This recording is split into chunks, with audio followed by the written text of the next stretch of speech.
Hi, superstars. It's me. My name is Kate Name, and this is Everything Stars, the show where we talk about celebrity gossip, astrology, anything star related. We are talking about it on this channel. And this week we're talking about something kind of dark. We're talking about the Dan Schneider Quiet on Set docuseries about Nickelodeon and how dark it was behind the scenes. So, a little bit of a content warning here up top. We're going to dive into some kind of disturbing content, some childhood essay type of content. So if that is not something that you would like to talk about, think about, I totally understand. And I'll see you next week. But for the rest of us, let's dive in.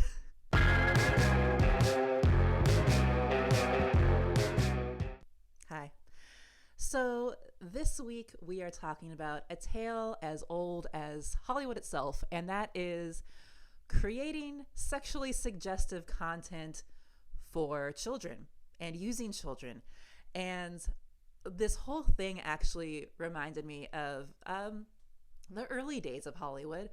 If you didn't know, Shirley Temple, who was probably the earliest child star, or at least the most widely known child star of early Hollywood. She actually got her start on this series called Baby Burlesque, which was this short film series that was created in the 1930s using toddlers. And the joke was basically like, look at these toddlers doing adult things. So Shirley Temple's first on-screen appearance was in one of these Baby Burlesque films. It was called War Babies in 1932, and 3-year-old Shirley Temple played a prostitute.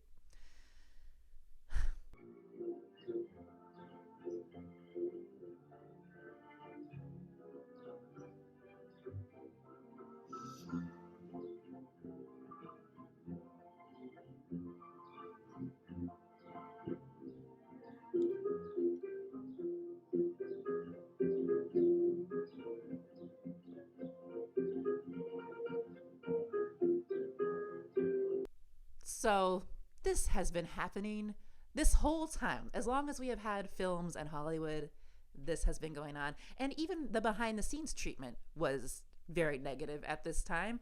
The director of these baby burlesque films, if the child actors were not behaving, or if they were behaving like normal 3-year-olds, he would lock them in a dark room, and make them sit on a block of ice until they behaved, which I think is torture, maybe.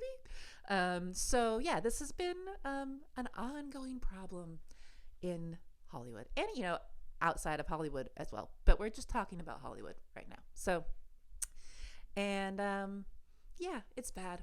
It's really bad. So this new docuseries came out, and it's called Quiet on Set, and it's about the dark side of Nickelodeon, specifically Dan Schneider shows. And I'm not going to get into all of the details in the documentary because there's just so much.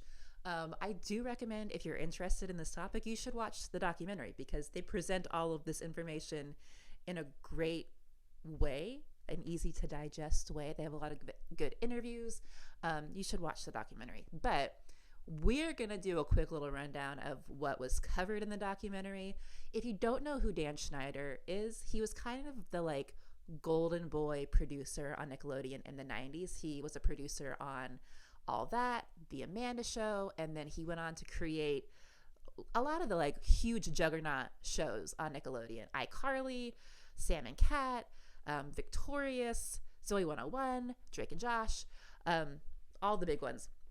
So he, to put it mildly, was a terrible person to work for. He would throw temper tantrums. He was abusive to the cast. He was also a huge creep towards the young girls.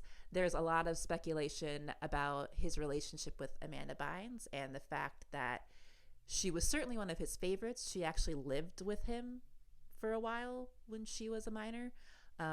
There's very disturbing footage of them together, like this clip of them in a hot tub. Today my special guest is the executive producer of the Amanda Show, Dan Schneider. Hi. Schneider, the producer of the show. Yes, I'm the executive producer and the head writer. Actually, wrote the words for saying to each other right now. Yeah. Yes, I wrote this whole conversation that we're having, Reggie. And also, by the way, why is he wearing a button-down shirt in a hot tub?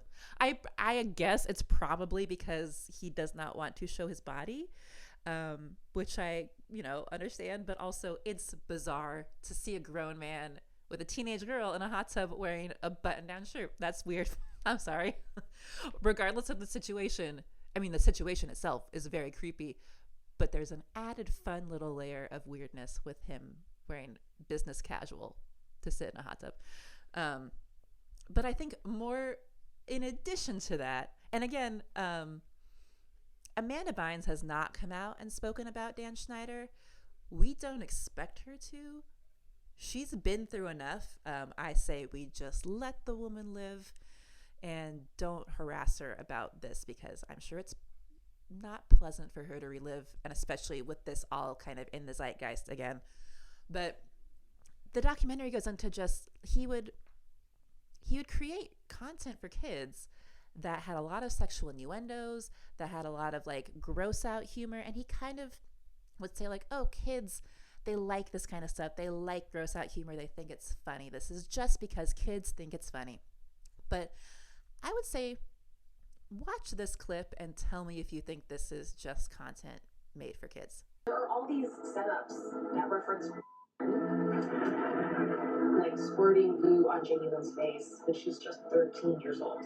Look at these kids reading. Wow, they're bizarre. People who are looking back at old scenes and saying, Dan Schneider is obsessed with feet. Check this out. Very gross and Impossible to escape children's feet. Dan Schneider, absolutely disgusting. Grown ass man, what the are you doing? There's one video of Ariana Grande making a joke about a potato. Sometimes I wonder if you can get juice from a potato.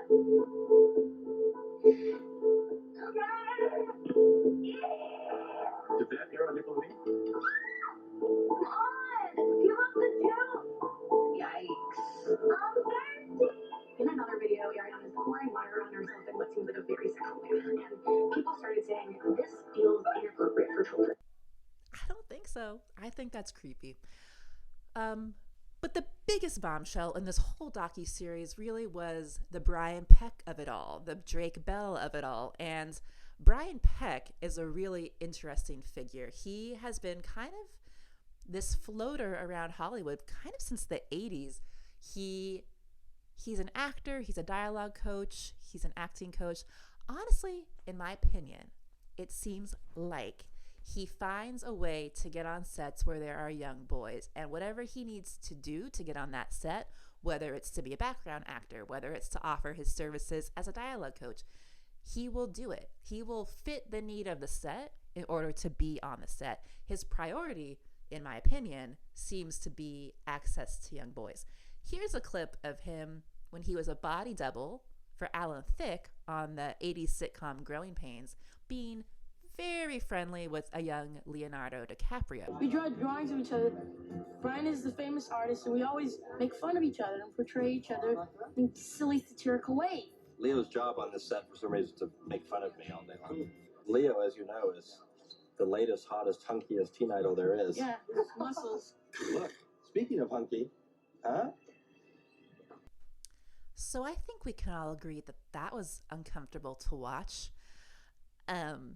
So yeah, this guy Brian Peck, he was around in Hollywood. He would find himself on these sets with young boys, and one of the sets that he was on was the Amanda Show with a young Drake Bell. And he was a dialogue coach for Drake Bell. The documentary goes into quite a bit of detail about how this all came about. But people were concerned. Drake's dad specifically was uncomfortable with Brian Peck and his access to Drake. Unfortunately, for whatever reason, Brian Peck was able to have Drake Bell come to his home to work on dialogue, apparently, and that is where he used Drake numerous times in very terrible ways. I'm not going to get into the details. You can look it up. But it was really, really, really bad. Basically, as bad as it can be. That's what it was. So hopefully you pick up what I'm saying there. So Drake Bell eventually did confess to his mom what was happening, and she called the police, and Brian Peck was arrested. And this was in 2004. He was charged with a minor under 16, as well as a charge of performing a lewd act with a 14 or 15-year-old. And he spent 16 months in prison and was mandated to register as a S offender. And during the trial of all of this, Brian Peck had a lot of support in Hollywood. Will Friedle and Ryder Strong from Boy Meets World were two notable people who were there in support of Brian Peck. James Marsden was another one that was there in support of Brian Peck. About 41 prominent Hollywood players wrote letters in support of Brian Peck, which must have been terrible for Drake to deal with, to see all of those famous people siding with your abuser. I can't imagine what that was like for him.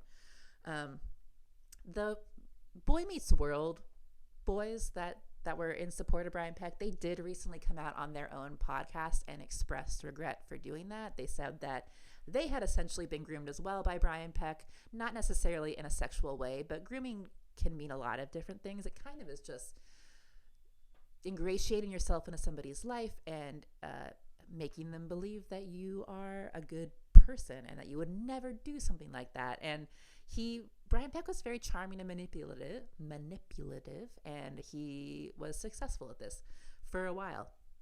I will say it's uncomfortable for me to see all of these people, now that this documentary has come out, this Quiet on Set documentary, a lot of the people who were formerly in support of Brian Peck are now saying they regret it, and that if they had known all the details, they would never have supported him.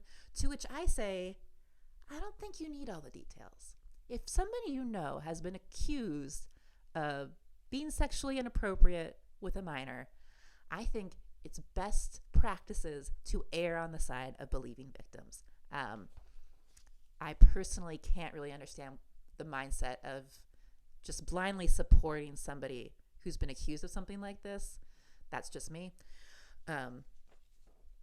I'm glad that these people are expressing regret now, but it's a little bit too late, in my opinion. But we're going to move on from that. It's also something that was revealed in this documentary that I found just disturbing as all hell. One of the All That cast members, Brian Sullivan, revealed that Brian Peck had a self-portrait, a signed self-portrait of serial killer John Wayne Gacy, and he also maintained a pen pal relationship with serial killer John Wayne Gacy and had a pile of letters from John next to his bed. I don't even know what to say about that. If you don't know, John Wayne Gacy famously murdered 33 young men and boys. So it's quite disturbing that Brian Peck was friendly with John Wayne Gacy. I think that speaks to something quite disturbing about Brian Peck. That this maybe wasn't going to end with just him SAing people, like that. He should probably be in prison. I don't know how the law works, but I think that's where he belongs. So this whole Quiet on Set documentary has a lot of millennial-aged people kind of looking back and reflecting on the media that we grew up with. And there's kind of this conversation that I've seen happening online where people who watch these shows growing up remember having kind of an uncomfortable feeling with some of them. Some people have talked about being embarrassed to watch The Amanda Show or All That in front of their parents, just not totally knowing what was wrong or why they felt that way, but just feeling a little bit uncomfortable with these kinds of shows. And I remember having that feeling as a kid with another Nickelodeon show. And this is totally going to show my age, but it reminded me of Ren and Stimpy, which was another Nickelodeon cartoon that used gross out humor and sexual innuendos that were sprinkled in as if it was going to go above the kids' heads. And it was a kind of a gross show. It was really popular at the time, and I think eventually it got moved to like more of an adult time slot. But originally it was for kids. And the guy who created it, his name is John Crisfalusi. Guess what? He was also accused of grooming and essaying underage fans. He was accused by 2 former employees. One was this woman, Robin Bird, who said she was in a sexual relationship with John when she was 16 and flew out to California to live with him when she was 17. And then Katie Rice, who said that John flirted with her and made overt sexual comments towards her starting when she was 14, sexually harassed her once she turned 18 and began working at his animation studio. So he groomed these girls, and in one case, groomed them to the point where he had hired her and she was working under him. He also was alleged to have possessed CP on his computer, and the allegations were reported to the police, but because the statute of limitations had already passed, they were not able to prosecute him for that. But yeah, it's just another example of like a show that's using gross out humor and sexual innuendos that it turns out the creator was sexually grooming and abusing minors. And I think this is now, we can see that this is a pattern of behavior. I'm not saying that all children's media is like rife with PDF files, if you know what I mean. But I think that we have to be aware that people who have an interest in abusing children are drawn to environments where there is access to children.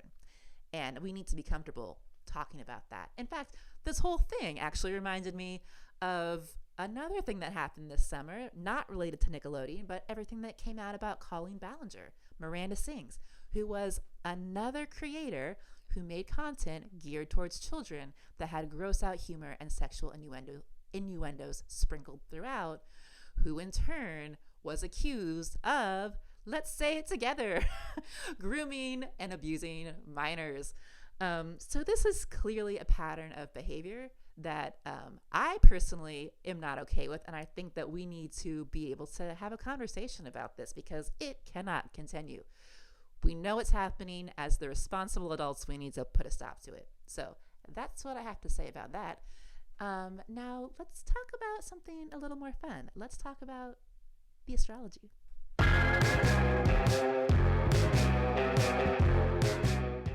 So it's officially Aries season. Happy Aries season. Aries is the beginning of the zodiac wheel. So we are essentially in astrological New Year's, essentially. It also was spring equinox. So this is the beginning of the astrological calendar. So happy spring equinox to you. There's some interesting astrology surrounding what we've been talking about. On March 18th, which was the same day that the Quiet on Set documentary came out, Mercury, which was already in Aries, made a conjunction with the North Node, where eclipses happen.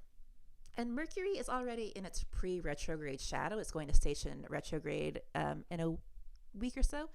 And so Mercury is going to appear to backtrack over this part of the sky that the North Node is in.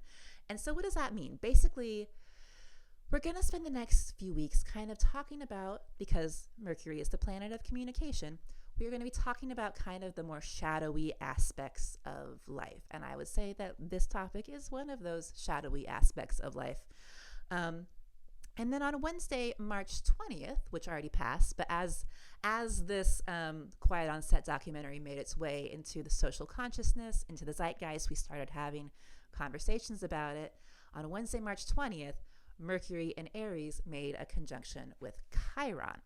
Now, if you don't know the myth of Chiron, I think this whole thing is really, really interesting. So Chiron was the wounded warrior. He was the son of Apollo, and he was wounded by an arrow that had poisonous blood on it, and it gave him this unhealable wound. And Chiron was a healer. His whole thing was that he could heal any wound, but then he got this wound himself that he could not heal, and he had to spend the rest of he was divine, so he couldn't die, but he also could never fully be healed. So it's kind of this tragic mythology. And so when we're talking about Chiron, we're talking about our own wounds that we have that are difficult to heal. And so Mercury, the planet of communication, making a conjunction with Chiron, the wounded healer, means that we're going to be having a lot of conversations and communicating about our wounds. And I think that that's the first step into healing our wounds, is being able to talk about them. So I think we're seeing that happen with this Quiet on Set documentary. And of course, these are very deep wounds. Childhood is something that affects victims for the rest of their lives. It can be a lifelong thing to overcome those types of wounds. So this is a really big deal. Upcoming on April 8th, we're going to have an eclipse in Chiron and Aries. So we can assume that this conversation is going to continue to move on into April, and we're going to be continuing to talk about all of this. Now, I'm going to talk about my favorite planet, Pluto. We're just going to take a quick step back, and I'm going to remind you all once again that Pluto entered Aquarius in January of 2024. Pluto is the planet of the underworld. It's about death, sexuality, power struggles, basically the big players in society. This is a societal planet. So the problems that Pluto deals with are the problems that affect us all. And so I think this is one of those issues. This topic of exploitation of children in media is something that is a societal problem that we need to fix. And it's also said that Pluto evokes courage, bravery, and the strength to overcome seemingly impossible obstacles. So that is kind of like the good side of Pluto, like the bravery to confront the darkness. And of course, Pluto is an Aquarius, which is the humanitarian sign, the sign of the collective, what is good for all of us versus what's just good for me. And Pluto is a super slow moving planet. It takes about 20 years for Pluto to move through one sign in the zodiac. And if you will recall, there are 12 signs in the zodiac. So this transit of Pluto through Aquarius only happens once every 248 years. The last time that Pluto was in Aquarius was from 1777 through 1799. And if you'll recall, if you are a historian girly, that was the time of the American Revolutionary War. So the last time that Pluto was in Aquarius, we underwent some huge societal changes, some revolutions. So we can all expect that the next 20 years, we might see some similar action, not just about childhood sexual abuse and kids in media, but about all sorts of things. This is going to affect society from top to bottom. But I think just in the context of this video, we can expect to see some change surrounding how all of this plays out with kids in media. And I think like the pro of it being an Aquarius and this being like the humanitarian sign is that it's an invitation for us to come together as a community and make lasting change as a group. And we already have some child stars that are out here talking about this and walking the walk and starting to make those changes. I think if you haven't read Jeanette McCurdy's book, she's a former Nickelodeon child star. She wrote I'm Glad My Mom Died, which was released a couple years ago. And oh my gosh, if you haven't read this book, please do. It's so good. Even if you don't like memoirs, even if you don't like books, it's such a good book. I really recommend it. And she talks a lot about all of these issues. Another person is Alexa Nicholas, who created the organization Eat Predators. Alexa has a YouTube channel where she talks about her experience on Nickelodeon, and she's leading protests in person at Nickelodeon Studios. She's been doing amazing work. I think she's very cool, very brave, and I think her content is great. So I will link her below as well. Check her out. She's been doing amazing stuff. Another person who's been speaking out is Allison Stoner, who uses they, them pronouns. They also have a YouTube channel, and they've been doing a series called Dear Hollywood, where they talk about their experience growing up as a child star and the negative impacts that had on them. So we're seeing child stars starting to lead the conversation about how terrible it is to be a child star. And I think we haven't really seen that before. In the past, child stars have suffered in silence.